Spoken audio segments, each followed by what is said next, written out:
क्योंकि अफगानिस्तान की बात इसलिए बड़ी इंपॉर्टेंट है, कल का दिन बड़ा इंपॉर्टेंट है हिस्टोरिकली भी और पॉलिटिकली भी, क्योंकि कल 20 साल पूरे हो जाएंगे वर्ल्ड ट्रेड सेंटर के, यानी वर्ल्ड ट्रेड सेंटर पर 20 साल आतंक के हमले के पूरे हो जाएंगे। वहीं पर दूसरी तरफ से अफगानिस्तान के अंदर ही कल नई हुकूमत भी सामने आएगी, यानी नई हुकूमत का ऐलान हो गया था। अब ओथ इन सेरेमनी है वो कल होने जा रही है और इसको लेकर पाकिस्तान, चीन, तुर्की, कतर, यूएई, रशिया, उज्बेकिस्तान के रिप्रेजेंटेटिव्स वहां पर होंगे जिनकी मेजबानी तालिबान करेगा। इधर वर्ल्ड ट्रेड सेंटर की बरसी है, दूसरी तरफ से अफगानिस्तान के अंदर जश्न भी होगा।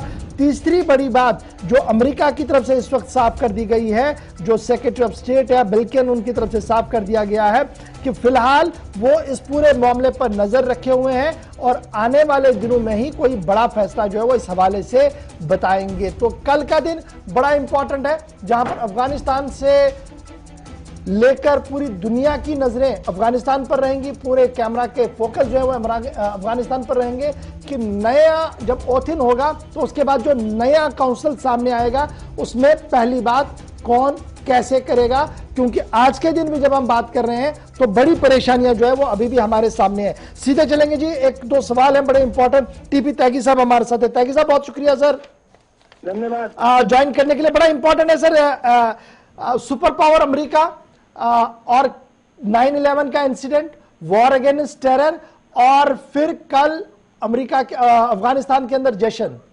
क्या आज के दिन अमेरिका सुपर पावर की फहरिस्त में रहा या अब आपको लग रहा है कि चेंज हो रहे हैं, बड़े ब्लॉक्स बदल रहे हैं?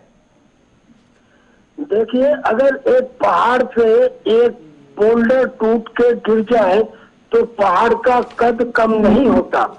अमेरिका के स्ट्रेचर में ये मौके पहले भी आए हैं। क्या क्यूबा में नहीं आए थे? क्या वियतनाम में नहीं आए थे?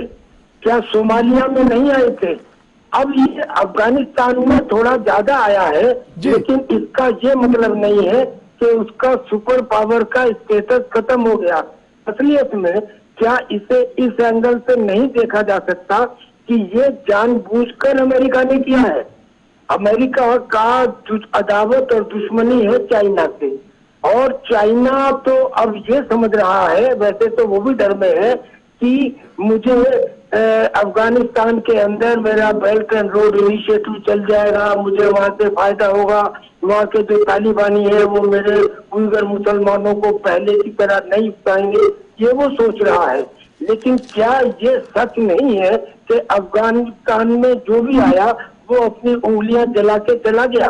चाहे पिछली शताब्दी में ब्रिटेन हो या इस शताब्दी में रशिया हो या अब अमेरिका हो, अब अगर चाइना आएगा तो क्या गारंटी है तो उसकी उंगली नहीं जलेंगी?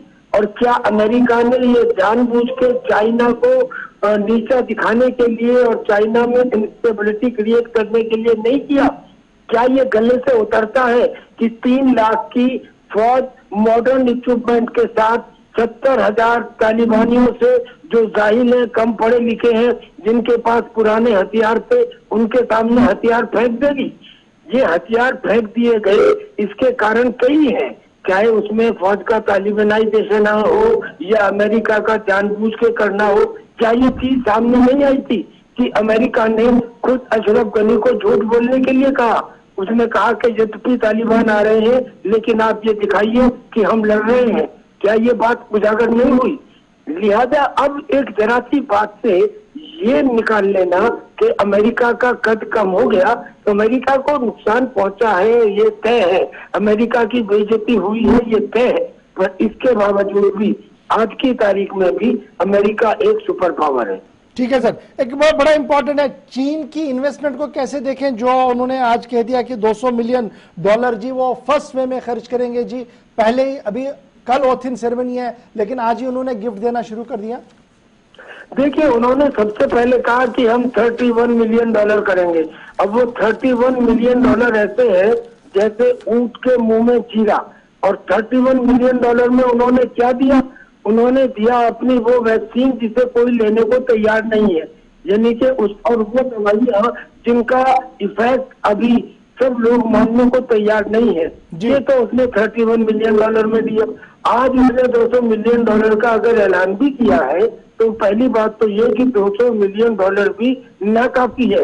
यहाँ पे मिलियन शब्द नहीं चलेगा, यहाँ पे बिलियन और ट्रिलियन शब्द की आवश्यकता है, क्योंकि अफगानिस्तान का पूरी तरह से डिवास्टेशन हुआ है और उसको ठीक करने में मिलियन से काम नहीं चलता। लिहाजा मैं नहीं समझता। और फिर क्या गारंटी है कि ये $200 मिलियन वहाँ की किचन के लिए दिए जाएंगे? आवश्यकता इस समय इस बात की नहीं है कि वहाँ पे सड़कें बनाई जाए, पुल बनाई जाए। सबसे पहली आवश्यकता ये है कि वहाँ का आवाम भूखा है, और भूखे का मतलब वहाँ पे चाहिए पैसा, वहाँ पे चाहिए रसद, वहाँ पे चाहिए अनाज, वहाँ पे चाहिए खाने पीने की चीजें। बैंक वहाँ खाली पड़े हैं, ATM में पैसे नहीं है, लोग चिल्ला रहे हैं अमेरिका ने पैसे रोक लिए हैं। ऐसे में अगर ये 200 मिलियन की मदद मिल भी जाती है तो ये नाकाफी साबित बहुत बहुत शुक्रिया जी टीवी के साथ हमारे साथ ज्वाइन करने के लिए और अफगानिस्तान की सिचुएशन पर ये दो बातें अपना ओपिनियन जो है वो बताने के लिए।